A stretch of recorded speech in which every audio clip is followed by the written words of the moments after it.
Hey everyone, it's Victoria with Nutrition by Victoria, and in today's video I thought I'd discuss dining as a vegan with non-vegans. With the holidays coming up, uh, usually big groups of people get together to celebrate, but I'm not really sure how this is going to work out with COVID this year. So, but anyways, you may have a non-vegan spouse. You may be the only vegan that you know of in your town. So I thought, this video would be relevant for anybody out there because us vegans, we still make up probably less than 10% of the United States population. So this video could apply to anybody who is vegan. So this year for Thanksgiving, I will be dining with a small group of family members, and typically I always bring my own food.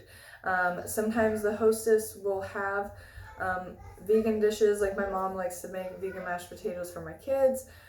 Sometimes there's something special like vegan stuffing that my friend made last year. But generally, most people are going to be making food in the traditional way using animal products. And unless, requested or, surprise, it's probably best to just plan on bringing your own food. So this year I'm bringing a salad to share with everybody, and then I'll also bring some yams, always my rice, I love my rice, and I'll be making vegan mashed potatoes for my kids. And yeah, that's generally how I do it. I've been vegan for over 8 years now and dining with non-vegan family members and friends for a long time. And I think as long as you don't make a big deal about it, they won't make a big deal about it.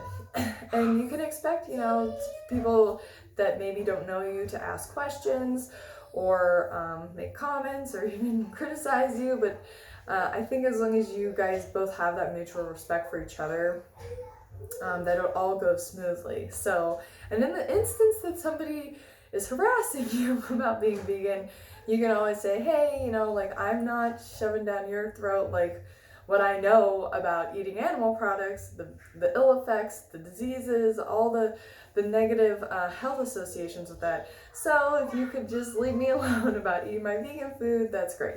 And then I do think it's always like helpful for other people to experience maybe a vegan meal, a vegan dish that you bring. So I'm bringing a salad this year. I've also made vegan like ranch potato salad that I brought to a wedding party over the summer that everybody ate, which was awesome.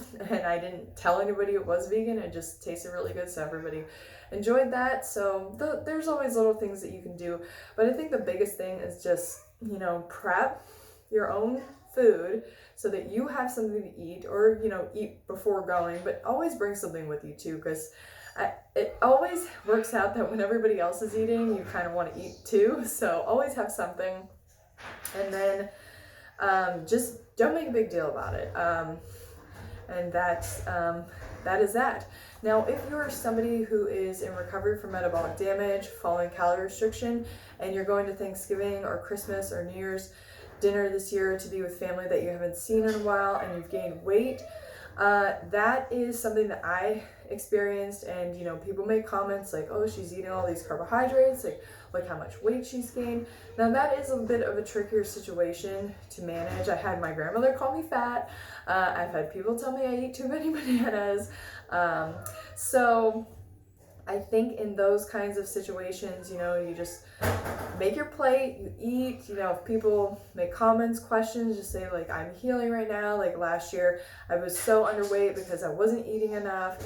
And maybe they'll be able to relate, maybe they won't. You never know where somebody's at, like in their mind. Most of society has been brainwashed into thinking that, carbs are bad, weight gain is bad. You have to, calories in, calories out. You have to undereat in order to be thin. And, being vegan is not shunned or anything, but it's still something that's very novel that most people, especially older generations, aren't accustomed to. So, hang in there. I have my fingers crossed for you. And just be confident and cool and confident. That's always the role that I play when I'm with other non-vegans. My husband's a different story. He feels and hears the brunt of like everything that I know about being vegan, and I feel bad because sometimes I don't know when to like shut it down because I just care so much about him and I want him to be healthy. And yeah, but he's awesome. He's been eating a lot of plant-based meals, more and more every year since I've been vegan.